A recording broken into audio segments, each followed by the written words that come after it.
Hello everyone, and welcome back to the ultimate Persona Compendium. Now that we've looked at everything surrounding the first two releases of Persona 3 on the PS2, it's time to get to Persona 3 Portable. That means we're going to be looking at everything that was changed, removed, and added. This port came from that era when Atlus were putting a lot of the mainline Persona games on the PSP, for better or worse, as you may have seen in my previous analysis videos. The PSP's UMD format only allowed for a maximum of just under 2 GB of data, which is considerably less than the DVDs that most PS2 games, including Persona 3, were released on. This wouldn't have been an issue with the PSP ports of the original trilogy, since they were PSX games, but with Persona 3 they had to do some creative workarounds to make it possible. This makes it the most unique of all the PSP ports, and definitely the one they put the most effort into. Needless to say, there's a huge graphical downgrade that is readily apparent if you've seen both versions. The 3D exploration outside of Tartarus has been removed and replaced with 2D backgrounds and sprites. You navigate these like it's a point-and-click adventure game, and the portrait of the main character is permanently judging you. But aside from this, these function like they do in the original version. There's a speed up button and a fast travel menu so you can get around quicker. There's these weird checkerboard patterns outside of the boundaries of areas. It looks very Sonic-esque. The cutscenes also no longer take place in a 3D space with character models. They're all rendered like a visual novel, with extra bits of text so you can follow along what happens. This isn't quite as effective, and you definitely lose some of the impact those original scenes had. This is most noticeable during scenes that used to be stylishly animated by point pictures.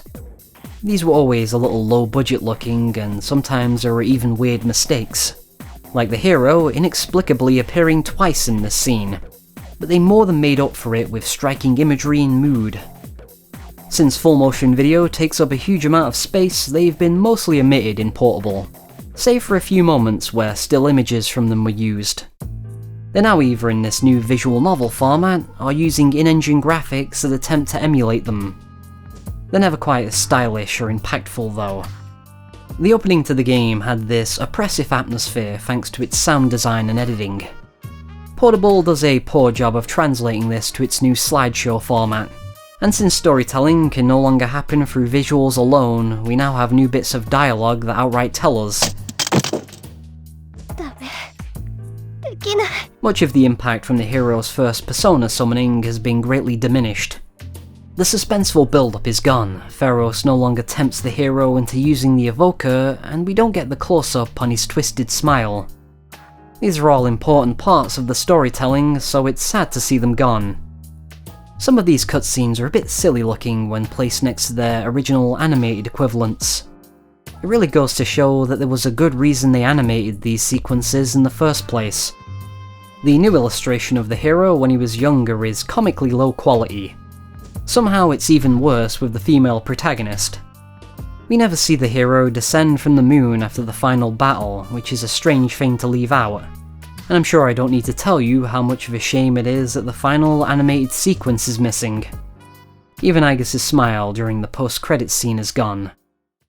There's even important music tracks missing from the end of the game, such as Nyx's theme song, no, not the final boss music, the track just titled Nyx, as well as the song that plays when the hero ascends to the moon.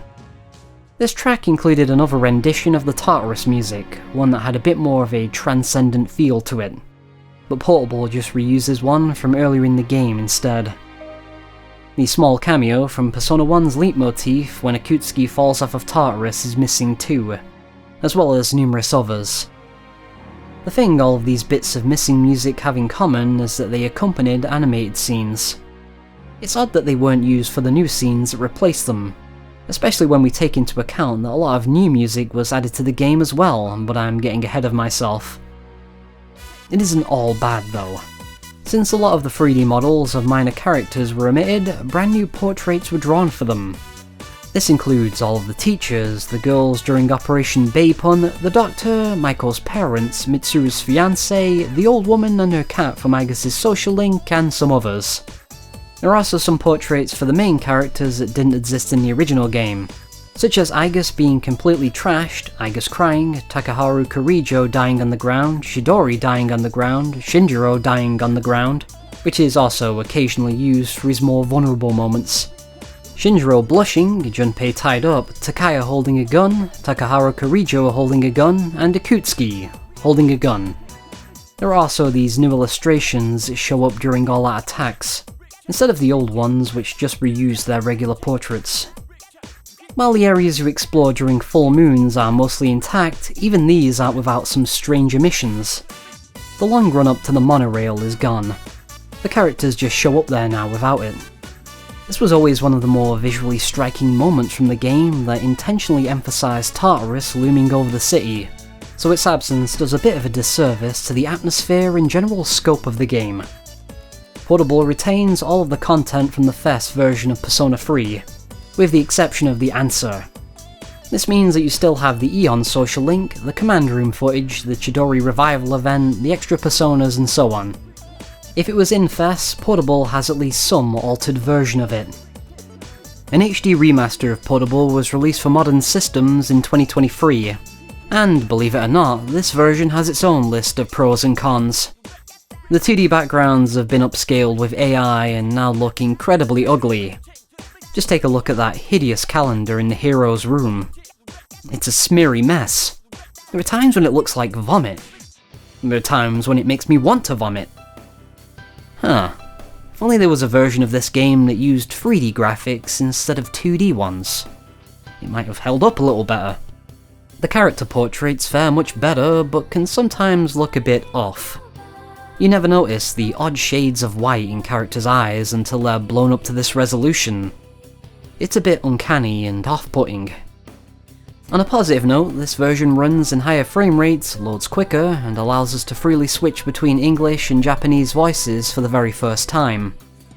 An option called Equipped Persona Memory was added that reverts your persona back to the one you had equipped before the battle.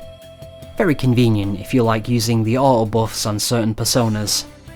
A text backlog was added, a feature that has become quite common in modern Persona games. There are some other differences that I'll bring up later as they become relevant. Since this newer version is much higher resolution, it's what you'll mostly be seeing throughout this video. Aside from this though, it's still Persona 3 Portable with all of the downsides that entails. Portable is much more than just a watered down port of the original though, as I'm sure you're already somewhat aware of. There's a huge amount of quality of life changes and new content for us to sink our teeth into. A good chunk of this is exclusive to a brand new route. You're now given the option, upon starting a new game, to play as the original male hero or a new female one. The male route sticks very closely to the original game, possibly for the sake of people playing for the very first time, whereas the female route feels like something of a remix with a lot of new options that keeps things fresh for returning fans. There was a huge effort made to not make it feel like a tacked-on experience. It's not just a lazy gender flip, it's a full reimagining of what this story would have been if the hero was a woman. Her relationship with certain characters is fundamentally different than the males. She's treated differently, sometimes in subtle ways, sometimes in much bigger ways. In a game that's all about bonds with other people, this becomes very interesting indeed. To make it so that I'm not saying male hero and female hero so much, I'm just going to use their generally accepted names from here on. Makoto for the male hero and Kotone for the female hero. It's worth keeping in mind that the difference between these two protagonists is more than just their sex. They may fill the same role within the story, but they're treated as two different people. They don't share the same personality, something that's reflected by their different dialogue choices. You only need to look at them side by side to pick up on that. It makes a lot of sense that people would be more willing to open up to the girl on the right. I would argue though that this difference misses the subtle character arc that the protagonist goes through. Everything about Makoto's appearance communicates that he's aloof and detached from people. This is the significance of the headphones we always see him wearing. He's in his own insular world. It was definitely not a coincidence that he's our avatar in a story where strength is derived from bonding with other people. You don't quite get this impression from Kotone though, even if she does have her own pair of headphones. She looks very outgoing and approachable already. Still, it is interesting how she's perceived differently by others. There's now an element of sexism to Junpei's unwillingness to accept Kotone as their leader, something that Mitsuru is very quick to chastise him for. Another example is Yukari being a lot more comfortable letting Aigis share Kotone's bedroom now that they're both girls. Kotone is generally friendly with the female characters in much the same way that Makoto is with the male ones. This is established pretty early on when you walk home with Yukari instead of Junpei. Yukari's social link can also be started much sooner and without the charm requirement. She's unable to forge the same kind of brotherly bond with the guys though, obviously, and because of this she's unable to take part in things like Operation Babe Hunt. This event still happens in this route, but we no longer get to take part. This also means that the way the hero first meets Aigis is slightly different as well.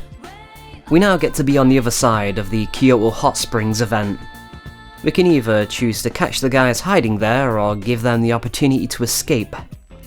While we're on the subject, this event is a bit different in both routes.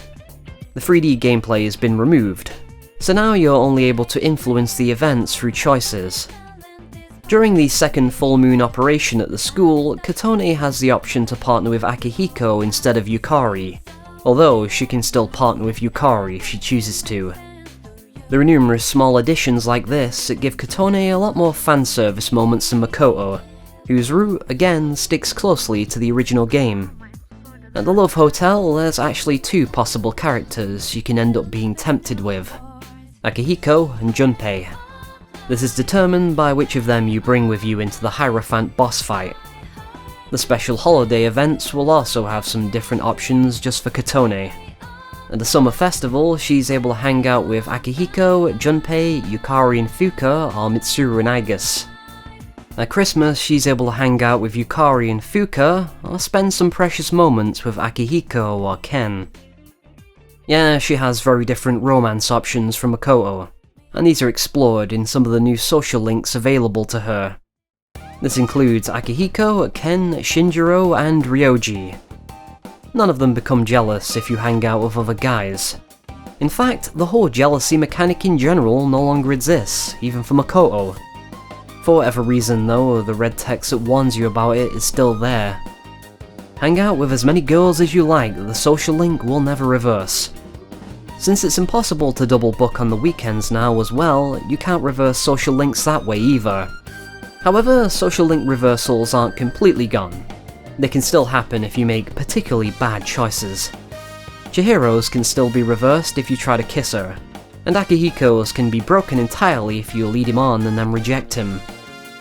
Despite having an S-link this time around, Junpei is not romanceable, for obvious reasons. But Kotone can still confess her feelings for him during their conversation on the roof towards the end of the game.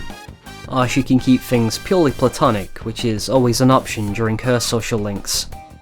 This is a bit of game design that this re-release inherited from Persona 4, and curiously, it doesn't transfer over to Makoto's route.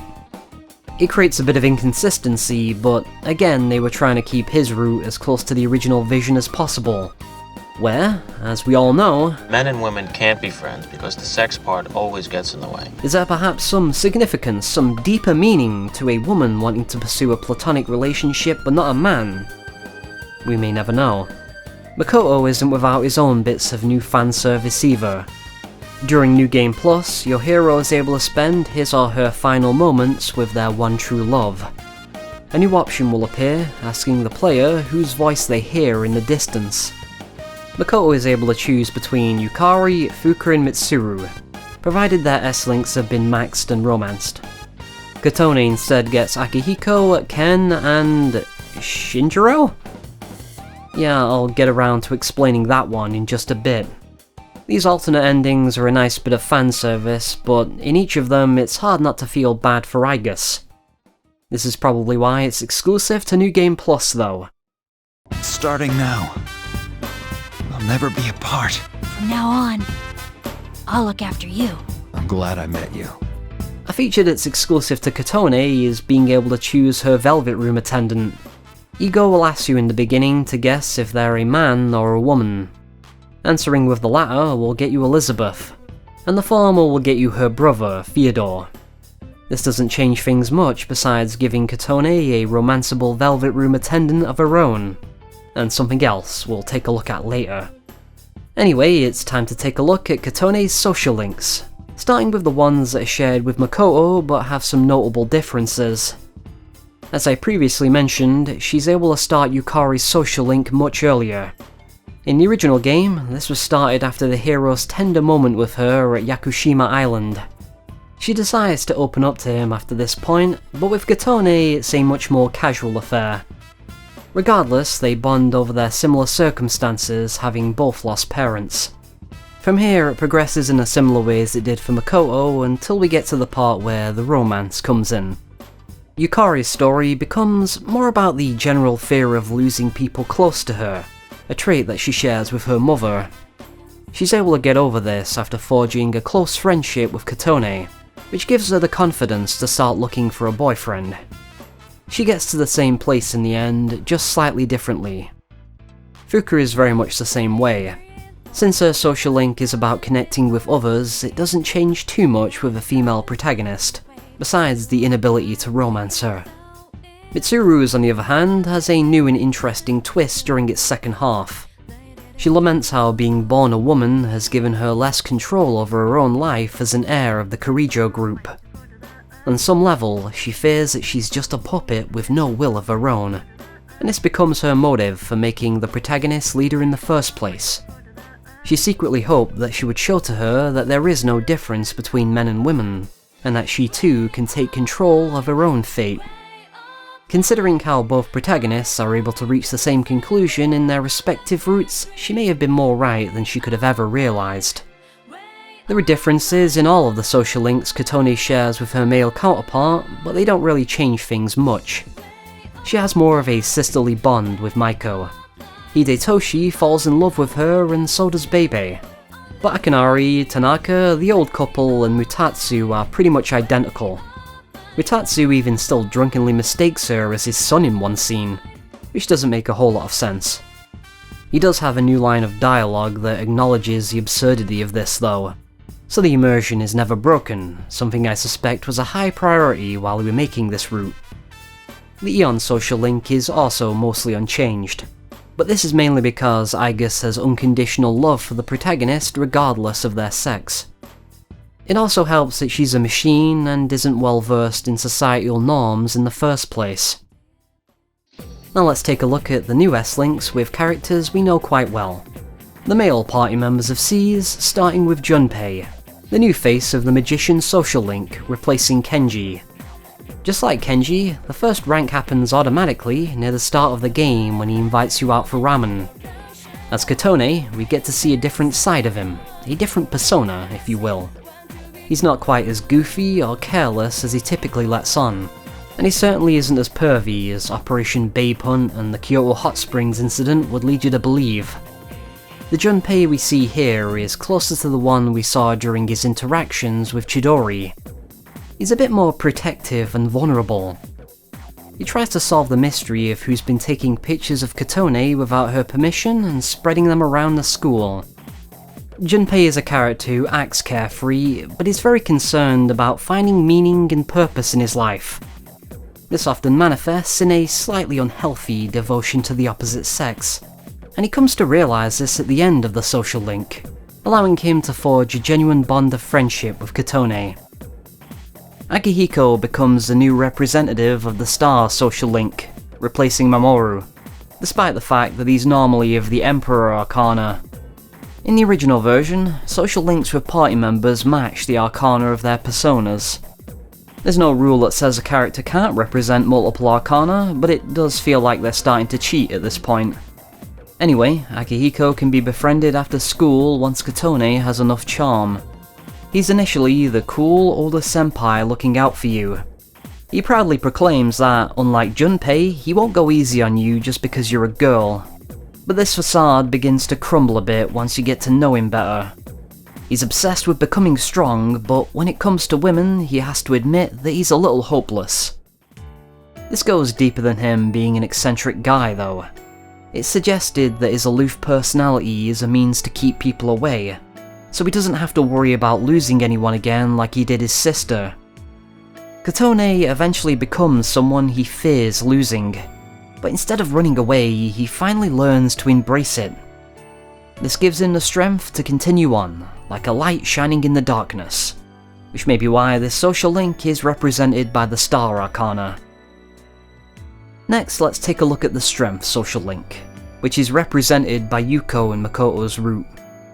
This one can be started in the evening after obtaining dog food from the cooking club. It's Koro-chan, and his story here is pretty much what I surmised it as all the way back in part 2.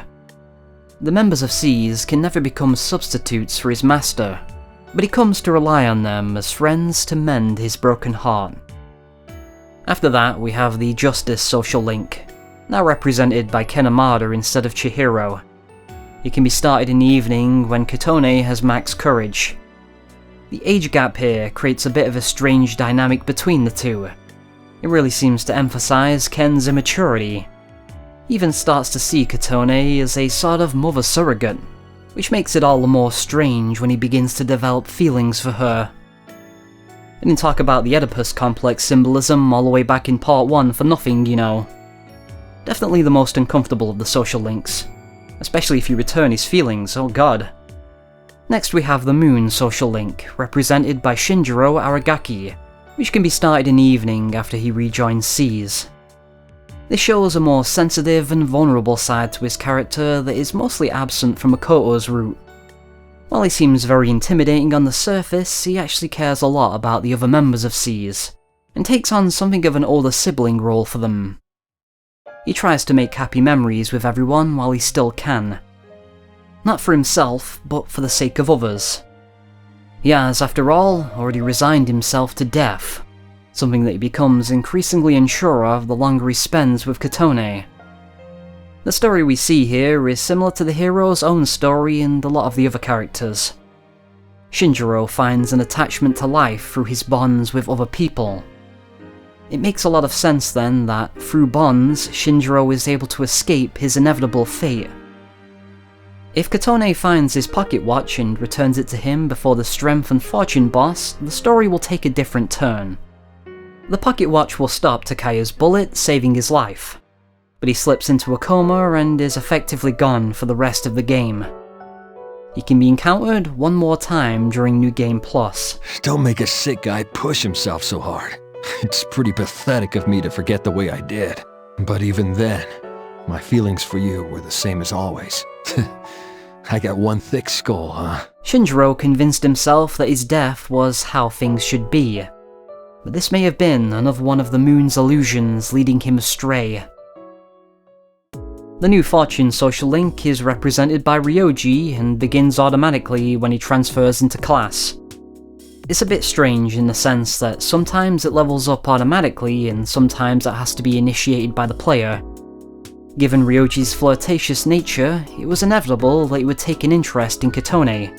But just like the other guys, we get to see a more sensitive and genuine side of him. He goes through a bit of an existential crisis trying to figure out why she means so much to him. This one comes to a conclusion on the final day you speak to him. It doesn't change much, but it does add some new lines of dialogue to this scene. The Fortune Arcana tells of great change, and this is obviously a reference to how Ryoji is destined to become the appriser of death. That's it for new content concerning the returning characters. Let's take a look at the characters that never existed in the original game. Starting with the new face of the Chariot Arcana, Ryo Iwasaki. She's encountered as the leader of the volleyball or tennis clubs, depending on which one the player joins. In either case, she takes the club very seriously, much to the chagrin of its other members. She's a bit of a stick in the mud, and they make fun of her for not being in a relationship. But this is only because she secretly has a crush on her childhood friend, Kenji, who, as we all know, is more into older women. She's incredibly jealous that he's pursuing one of the teachers instead of her. She fears that it's because she has an unlikable personality. After admitting this to herself though, she's able to loosen up and relate a bit more with the other club members. Like Kazushi, Ryo's social link is about the importance of balance. In order to move forward, the Conqueror and the Chariot must gain control of the opposing sphinxes. She was so obsessed with sports that she ignored everything else and became detached from people.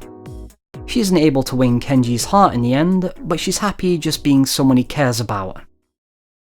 The new Hermit social link starts automatically when Kotone is forced to join a school committee.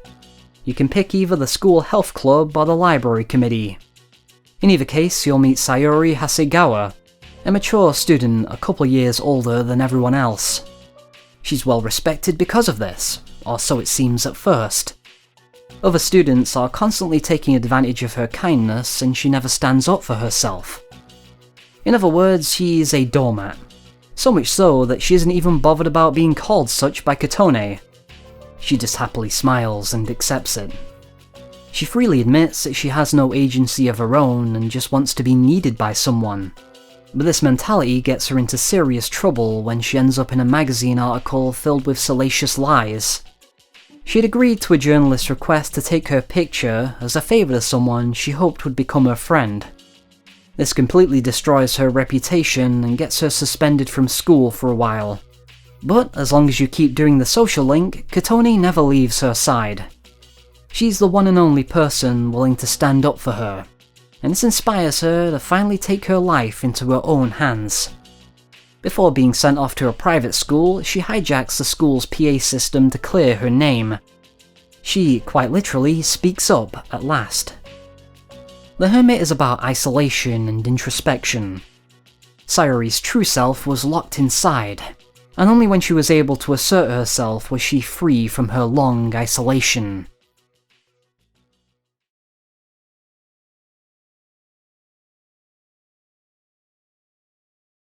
Social links aren't the only things exclusive to Kotone. She gets a bunch of new music as well, including a brand new battle track that's meant to better fit her personality. Portable may be missing most FMVs, but they did include a new opening that features both protagonists. I've always thought it was cool how you could flip the handheld upside down to see a version catered more to Kotone. The song here is called Soul Phrase, and its leitmotif is used throughout a few of the new tracks. So now we have the original Persona 3 soundtrack, the Fest soundtrack, and now Portable's own soundtrack all in one game. It's quite a meaty soundtrack with a lot going on at this point.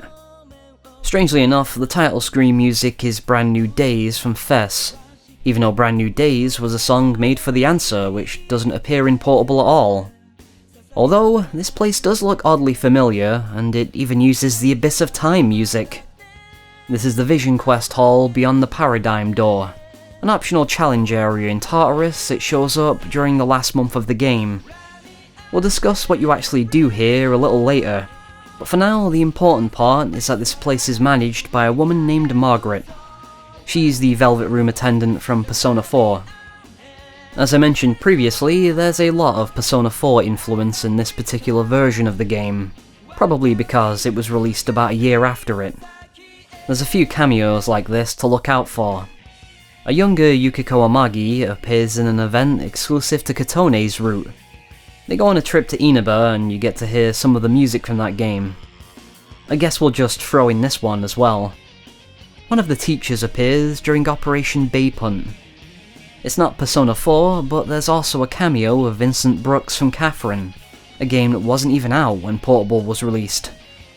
If you want to get technical, it's not actually him, as indicated by the mole below his eye, but the predicament he describes is an obvious tease for that game.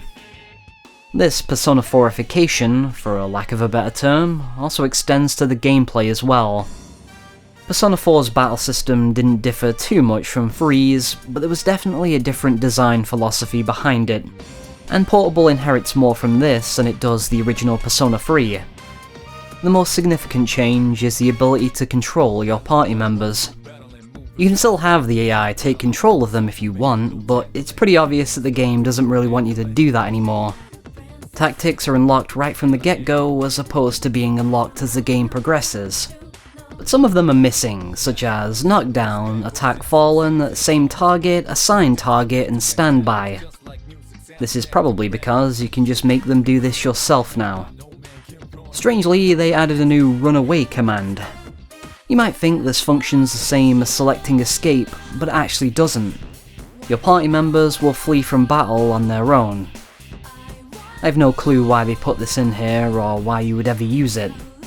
The one more mechanics are still at work in Portable, but there's now a number of rule changes. Ignore much of what I said in part 3 of this analysis because it doesn't carry over to Portable. For example, enemies and allies now only need to hit one weakness to be granted one more.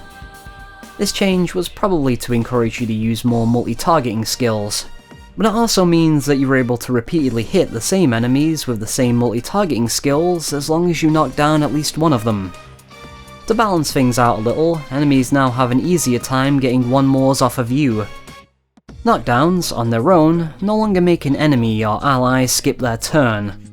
They'll get up and be able to take an action when their turn rolls around. They'll no longer recover if they take another hit while downed, but if their weakness is struck in this state, they'll be inflicted with the dizzy status. This will cause them to skip a turn. However, they'll recover for sure on the next turn, or if they're hit with an all-out attack. As long as they're still alive, that is. This change means that enemies and bosses can no longer be cheesed by keeping them down perpetually, which was a very effective strategy against the Crying Tables boss fight, and against the Reaper if you spammed him with Thunder Rain. The Wait command has been replaced by the Guard command. This effectively does the same thing, but gives you increased defense. It's very useful for when you can anticipate high damage attacks, like the Hermit's Gigaspark. The Mushroom Cloud after an all-out attack now looks like a skull if it was fatal. In all versions of the game, you could tell based on whether your party members got knocked back or not. As the C's social link ranks up, you'll be granted certain benefits in battle. During one mores, a party member may request a co-op attack. This will knock down an enemy with a rather abrupt animation. Party members can save you from death by jumping in front of a fatal blow. Party members will also be able to survive a fatal blow once per battle. This is like how the Persona skill Endure functions. Homunculi now protect everyone in the party instead of just the hero. This sounds good, but it also means you can potentially lose 4 homunculi to 1 instant death spell. Very annoying if you're trying to save these things for Elizabeth. Sadly, there's some missing features as well. You may recall that in the original game, Makoto can use almost all the melee weapons, but in Portable he's now restricted to one-handed swords. Likewise, Katone can only use her exclusive weapon class, the Naginata. Did they handicap Makoto so they wouldn't have to give Katone animations for all the weapons? Maybe so. You can no longer see the entire turn order of a battle. You can only see one turn ahead. Seems like an incredibly arbitrary change to me. Another bizarre change is the complete overhaul of fusion spells.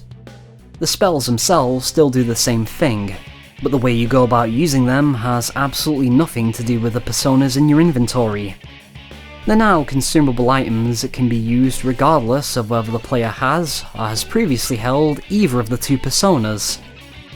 It's a very odd choice to say the least. You can trade gems for them at the antique store, which makes them a lot rarer to come by, especially with some of the pricier ones like Armageddon. This is quite annoying since you need at least one of these and around 10 infinities to defeat Elizabeth. I suspect this scarcity is the reason why Elizabeth no longer has requests that involves you using them. Luckily, tediously farming for gems isn't the only way to get them. They're sometimes sold by Tanaka, and are rewards for completing vision quests. Another new item are skill cards. These can be used to give skills to a persona of your choice. They completely circumvent inheritance rules, so all bets are off. You can create all kinds of specialized personas that would have been incredibly difficult, if not outright impossible, in the original game. Like a Jack Frost with Agi skills, for example. There's a few different avenues for obtaining these. Every persona in the game will give you one once you level it up enough. This can be abused by registering it in the compendium once it's close to a certain level, leveling it up to get the card, deleting it, pulling it back out of the compendium, and repeating the process. This same method can be used for farming heart items. You can also duplicate any skill card by handing it to a Nari Sushi at Naganaki Shrine. If you have the patience to sift through your no doubt stacked collection of cards, that is. This process takes 5 days, so it isn't usable on the last day of the game. Inari Sushi actually functioned a lot differently in the PS2 version. There was a whole slew of things possible, such as increasing your party members' stats, upping the drop rates in Tartarus, increasing the chances of a fusion accident. It was completely random, and you'd probably have to reload your save to get the desired result. You can also purchase skill cards from Tanaka, who sells a different lineup of items in Portable. Lastly, you can exchange gems for them at the antique store, get them from Vision Quests, or for saving people from Tartarus. This is a new optional side quest that Elizabeth or Theo will call you about, but it isn't actually listed as one of their requests. Completing these involves exploring Tartarus for people who have gone missing in there. There's occasionally a few recognisable faces, such as Maiko and the old couple. If you rescue them before the deadline, Kurosawa at the police station will give you a reward. Speaking of which, this place is now open at night time and has a few changes of its own. In the original game, equipment that you purchased from here had a random effect. It upped your evasion or resistance against a certain element, something that would be very valuable if that element also happened to be someone's weakness. This is gone from Portable, probably because they didn't want you buying the same equipment over and over again trying to get the desired buff. You can also see your party's equipment much easier and equip them with stuff even if they're not there. Something interesting that the original Persona 3 did was to make your party members feel like they're their own people, as opposed to extensions of yourself. Portable throws this out the window though. You no longer have to talk to party members to heal or change their equipment. You can do it from the menu from anywhere in the game. The overworld in general has quite a few changes that are worth mentioning. You can now work part-time at the cafe in the movie theatre. B-Blue V at Polonia Mall no longer sells accessories. It can now be used to improve your condition, and accessories are sold by Kurosawa instead. A new save point has been added to the hero's desk. Previously, you could only save in the evenings. A bit of a small story change or clarification happens regarding Junpei's ultimate persona. Hermes merges with Medea to give rise to Trismegistus. As I mentioned back in part 3, exploring Tartarus became riskier the longer you went without a save point, but saving required you to abandon any progress you made up the tower between teleporters. Portable undermines this by allowing you to continue from the highest floor you reached. This does mean that you get more use out of the front entrance though. In the PS2 version, it just started you from the very first floor, so you would only ever get to use it once at the start of the game. The remaster undermines the difficulty even further by allowing you to continue from the start of the floor you died on. The Atlas purist in me shudders.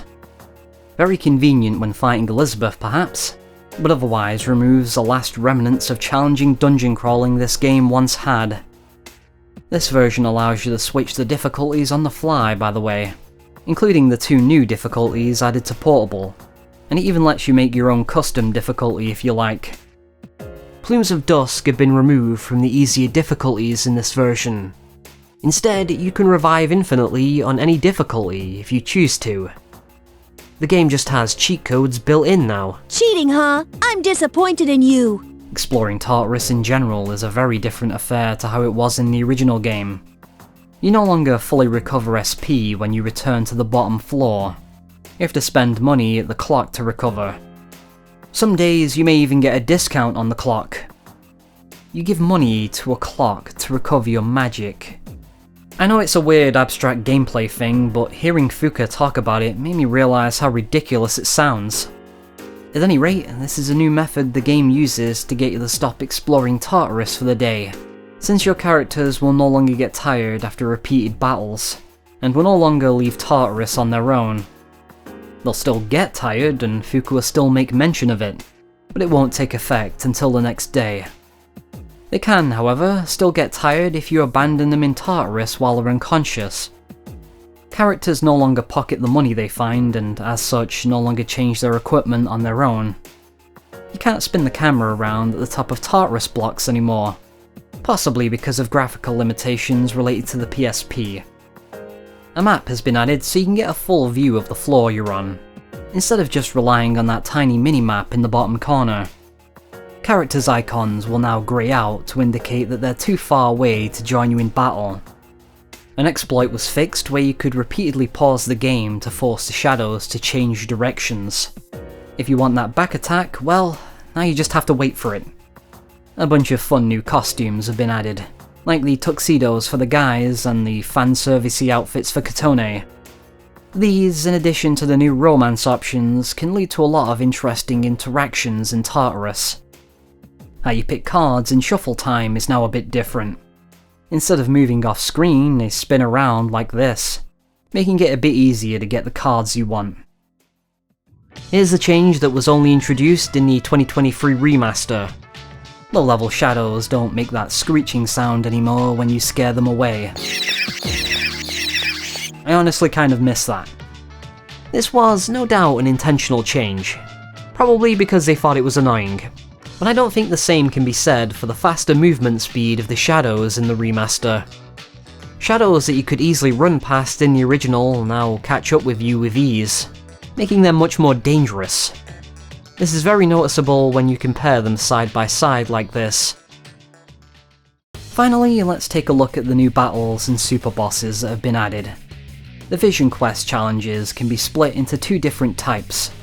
The first kind has you refighting the full moon shadows with higher stats. The second kind are a bit more interesting though. Each one is based around a theme related to stats. We have power, magic, resistance, speed, and luck. They're puzzles essentially. Your items, personas, and party members are fixed, so you have to play by the game's rules. It's also pretty clear that they expect you to be using direct commands for these. Once you beat all of these, you can then challenge this version's new super boss, Margaret. This fight is a lot easier than Elizabeth since you can use a full party, and you're allowed to nullify her attacks without getting insta-killed. You must, however, deal 5,000 damage every 10 turns. There are 5 phases to this fight where she has different attacks and resistances. Like Elizabeth, she cycles through her own inventory of personas, and knowledge of which one she's using is essential to winning. She has a total of 30,000 HP, and once she drops below 10,000, you can safely use Armageddon to finish her off. This isn't mandatory though, and she can be beaten just fine without it. Having Theodore as your Velvet Room attendant gets you an alternate version of this fight. Funnily enough, in the PSP version, Fuka's dialogue is unchanged, so she appears to mistake Theo for a woman. Is it just me, or does it seem like she wants to fight? What? Her power is unbelievable! Who is she? This was fixed in the 2023 version, but only the text. The voice acting associated with it just gets muted. Anyway, Theo's version of this fight isn't much different. He uses different personas than Elizabeth, but this is merely cosmetic. His attacks and resistances are the same. In case you're curious, here's a new lineup. When it comes to this fight, your choice of accessory is very important, and there's only rarely 2 choices. Barbaric Bracers or Divine Pillar. Barbaric Bracers will double your evasion against all attacks, while the Divine Pillar will make you unable to evade but will half all damage. You can't expect to win through high counter alone, so you must have at least a couple elemental spells to do damage. When Theo uses fire, use ice. When he uses ice, use fire. Only the opposite element of what he's using will be effective. It's recommended to have the highest tier elemental spells you can get on Orpheus Telos: Ragnarok, Niflheim, Thunder Rain, and Panta Ray. Realistically though, you're only going to be able to get a couple of these at most, but this should be enough to win the fight. The only one that can be found as a skill card is Mara's Marlagadine. The rest must be inherited.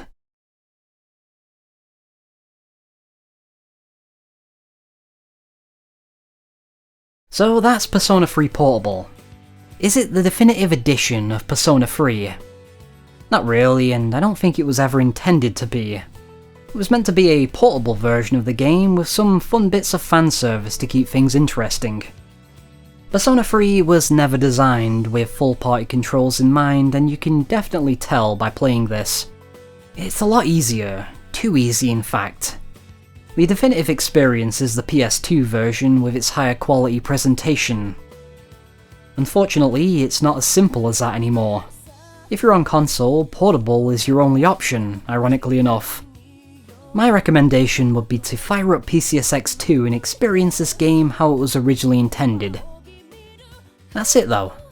Now I've taken a look at every version of Persona 3. There's nothing left to talk about. Nothing at all. Why do I feel like I'm forgetting something?